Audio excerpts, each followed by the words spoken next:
Federal court has just blocked the bulk of President Trump's sweeping global tariffs from going into effect. The ruling comes from the U.S. Court of International Trade in Manhattan. It's a unique and relatively low-key division of the federal judiciary, but tonight it is flexing its authority in a big way. The three-judge panel ruled in favor of an injunction against the tariffs which have roiled worldwide financial markets in recent months. Unclear right now whether the injunction is temporary or permanent, but the decision has potentially massive political, economic, and legal repercussions. Just moments ago, White House Deputy Chief of Staff Stephen Miller wrote online, "The judicial coup is out of control." I'm joined now by former federal prosecutor Elie Honig and former senior advisor to President Obama, David Axelrod. Elie, is this a judicial coup? What is this court? No, this is a fully legitimate federal court. I should note, this was a 3-0 opinion. The three judges on this court were appointed by President Reagan, President Obama, and President Trump. So I don't know where they're getting this coup language from. This is a huge setback for Trump and his administration. As big a deal as the tariffs were, this is as big a deal in the opposite direction. It essentially pauses for now, rules illegal and unconstitutional almost all of the tariffs that have been in place. And the core of the ruling is this. Typically, it is Congress that controls the tariff power. However, Congress can pass laws giving that power to the president in certain instances. They did that years ago in a statute called the IEEPA, the International Emergency Economic Powers Act. Trump then declared, okay, we are in an international economic emergency because of our trade deficits, because of other economic worldwide factors. And this court unanimously 3-0 said that is not an economic emergency. That is not what the law means. Having trade deficits, which we've had for 49 years continuously, that is not an economic emergency and has now struck down for the time being all of those tariffs that were put in place on Trump's first day and then on quote-unquote Liberation Day, April 2nd. David, I mean, how much of a black eye is this for the administration? Well, Trump loves tariffs. We know that. He thinks it's a cure-all for all of America's problems. It will, raise revenues. It will bring jobs flowing back here, manufacturing jobs. It will restore American respect and balance in the way, all of this. But, in a weird way, I mean, in the short run, I think it creates a lot of havoc because everyone's trying to figure out when this, in the long run, it could save him from himself because these tariffs are bad economic policy, and these tariffs could raise costs on Americans. They're already starting to, so if the result of it is he's stymied in doing something that's going to raise costs for people, it may be a black eye, but it may also be a break for him. Elie, just legally, what's the recourse for the White House here? So like any other federal case, this will be appealed. I think the first thing the White House is going to do is ask the Court of Appeals, which in this case is called the Federal Circuit. Usually the circuits are 1st through 11th. This is separate. They're going to ask the Federal Circuit, first of all, to block this ruling, essentially to unblock the tariffs. Then the White House is going to appeal to the Federal Circuit, which again functions as that mid-level Court of Appeals. And then whoever loses there, I think, is very likely to appeal up to the U.S. Supreme Court. This could wind up in front of the U.S. Supreme Court.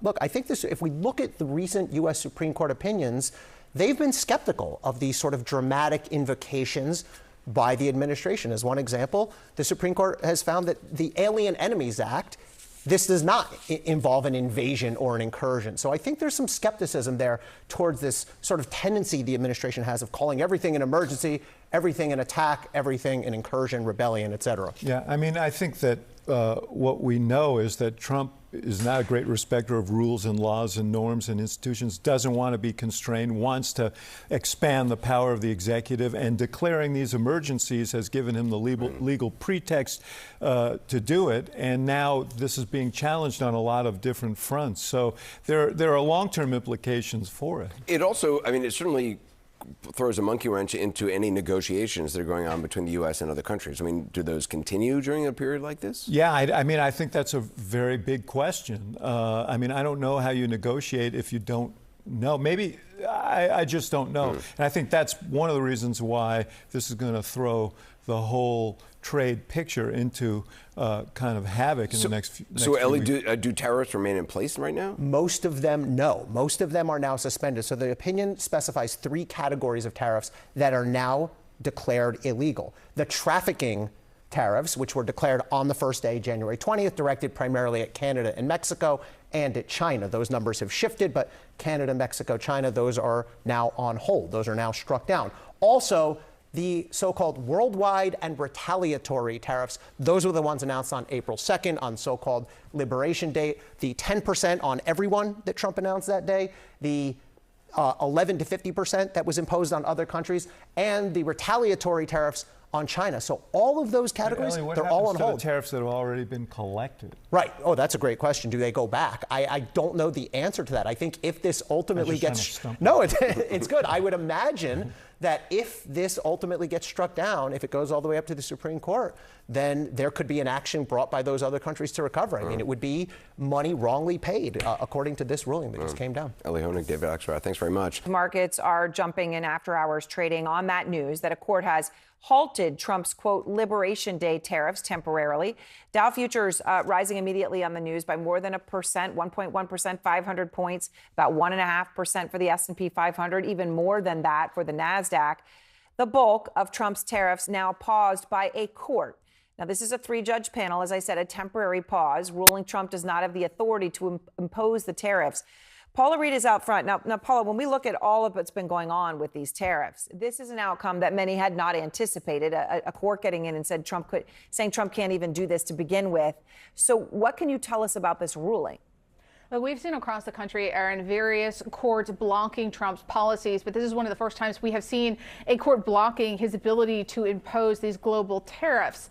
Now, this particular lawsuit, this was brought by a legal advocacy group that represents small businesses and claimed that they had been severely harmed by these tariffs. And here, this is a very low-profile court. As you noted, at the U.S. Court of International Trade, they ruled in favor of a permanent injunction. So this is a permanent, it's temporary, but it lasts until this case moves on. Injunction. So this is effectively grounds Trump's tariffs to a halt. So this is incredibly significant because we know that he uses these tariffs as a key part of his international trade so-called deals and policies. So to have this court block this with a preliminary injunction, this is surprising. And as you noted, this is going to have an impact not only on his policies, but on global markets. Now, we have also seen the administration rail against the fact that any courts can block policies put forth by the administration. So we are waiting for comment from the Justice Department, from the White House in response to this enormous decision.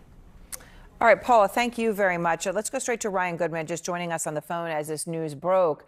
So, Ryan, you heard Paula say, like, it's a court, the Court of International Trade, that many would not have heard of prior to tonight, coming out and in unexpected fashion and ending the tariffs for now. How significant is this ruling? It's very significant. The court at the end of the ruling says we're not just ruling for this plaintiff, but we're basically ruling for everybody that would be covered by the tariffs. There are other cases that have been brought to the same court.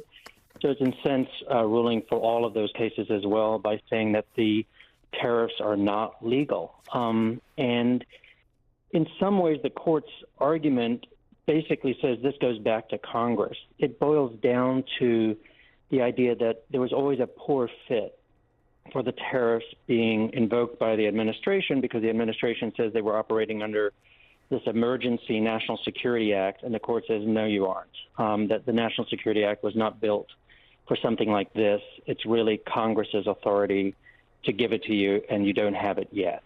So it really means that the White House has to go to Congress unless, of course, they can get this ruling overturned. Okay, so can you walk through, though, the timing of all of this? I mean, we're in a situation where, this is a seismic shift. So what happens now, I guess, in terms of how long it would take to have this actually work its way through the court, or where do things go from the Court of International Trade? I mean, what's the timeline and process here? Given the dramatic global implications, the administration in all likelihood will first ask the court itself just to put a pause on its own ruling. Yes, the ruling is one that is a permanent ruling. It's like its final decision, but they can ask the court, can you just pause it while we appeal? This is one of these rare situations in which the court itself, even though it ruled against the administration, might say, okay, we'll pause our ruling so you can appeal it.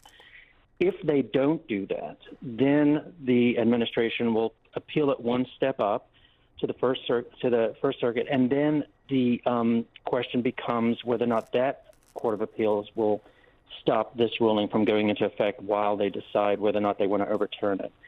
So we might get a pause quite quickly, which will obviously jolt everything back into place as it was before this ruling. But it's anybody's guess as to how that's going to go. All right. Well, a very, very significant moment. Thank you so much, Ryan Goodman, as we try to digest the importance of that in this moment as stocks are jumping right now.